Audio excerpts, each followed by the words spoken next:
Welcome back to the Cowboys Nation News, where today we're diving deep into some of the latest buzz and insider chatter surrounding the team. Before we get into the nitty-gritty, I want to bring up something that's been stirring a lot of excitement among the fans: the George Pickens jersey raffle. For those who don't know, the way to snag a free entry into the raffle is to be the most active commenter on today's video.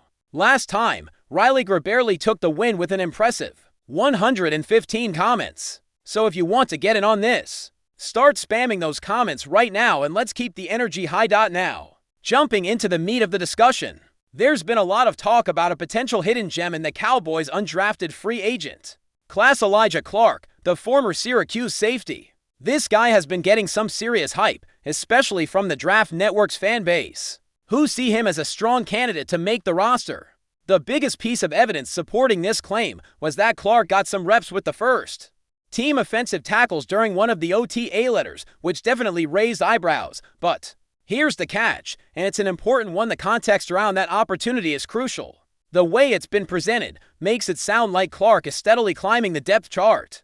But that's not exactly the full story. On that day, the Cowboys' safety room was dealing with injuries, which is why Clark got those reps. Malik Hooker was out with back spasms, Maris Bell was sidelined doing shoulder rehab, and Donovan Wilson was also off to the side rehabbing his knee. Essentially, 3 of the top 4 safeties were unavailable, leaving only Wayne Thomas and a group of undrafted free agents, including Elijah Clark. So, Clark's chance to run with the first team that day wasn't necessarily a sign that he's overtaking veterans. It was more a result of unfortunate circumstances for the team. That said, that doesn't take away from the fact that Clark might still have a solid shot at making the roster.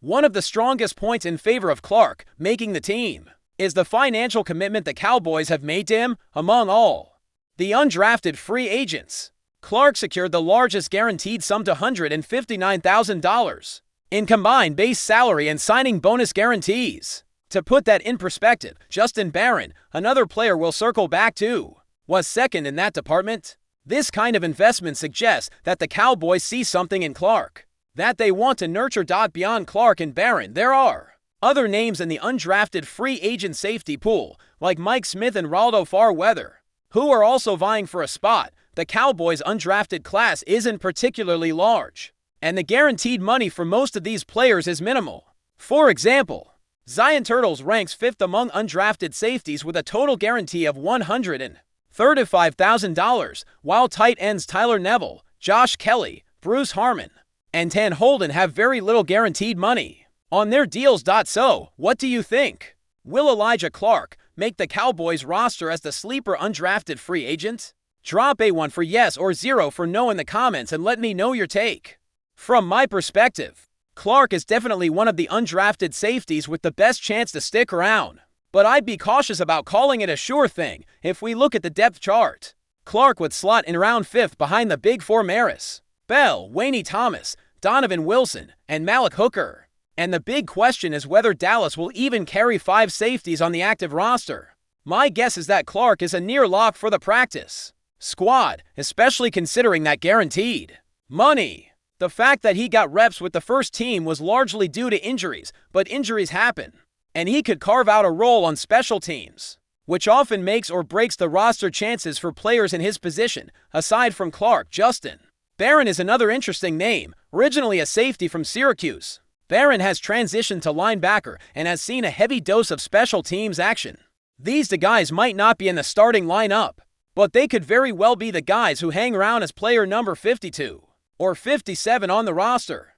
Injuries and roster changes happen throughout the season, so having players like Clark and Barron ready to step up is crucial. Their guaranteed money figures are very similar, and they both have a legitimate shot to become the next undrafted free agent to make the Cowboys roster. And don't forget about the tight ends. There's almost always an undrafted tight end who surprises and earns a spot on the team. Now, shifting gears a bit, there's been some fresh chatter about potential trade targets for the Cowboys at the running back position. 2 names have come up repeatedly: Travis Etienne and Naji Harris. Both have caught the eye of analysts and fans alike, but I'm not entirely convinced that Dallas is actively pursuing adding a new running back right now. The team seems to prefer evaluating the current group first: guys like Javonte Williams, Miles Sanders, and Jaden Blue and seeing what they bring to the table before making any big moves. Running back might turn into an issue as the season progresses, or the existing group could prove strong enough to handle the workload. It's really a wait-and-see situation. Of the two trade targets, Ed might be more appealing because he offers a little more explosiveness, which is something the Cowboys could use. Plus, he might be more available on the market. Jacksonville, ETN's current team, has invested heavily at running back, drafting Tank Bigsby and Bashal Tuden, which could make ETN expendable. On the other hand, Dallas already passed on Naji Harris once when he was a free agent and didn't pursue him. Harris also comes at a lower cost, which makes him interesting from a budget perspective. But the team's previous decision suggests he might not be a priority. So, what do you think? Will the Cowboys bring in another running back before the season starts? Hit the comments with 1 for yes or 0 for no and share your thoughts. When we look at ETN's recent history, he wasn't at his best last year.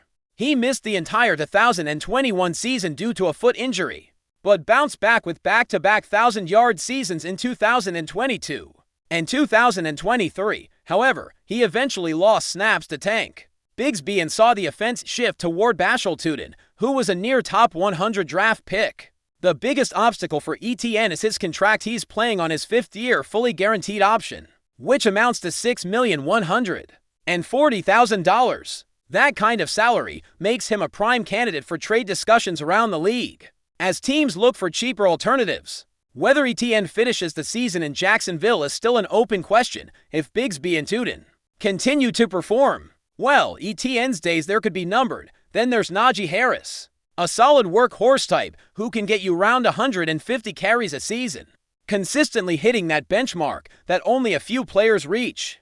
He averages about 15 touches per game, which is quite significant, and racks up close to 1,000 yards rushing. His style is steady, averaging around 4 yards per carry. Not flashy, but reliable. When the Cowboys initially passed on him as a free agent, the contract situation was different. Now, Harris has incentives tied to surpassing 1,000 yards, which might affect the financials. If Dallas were to sign Harris, they'd only be responsible for a small portion of his contract, since the Chargers would cover most of it, around $3,750,000, while the Cowboys would pay about $1,500,000.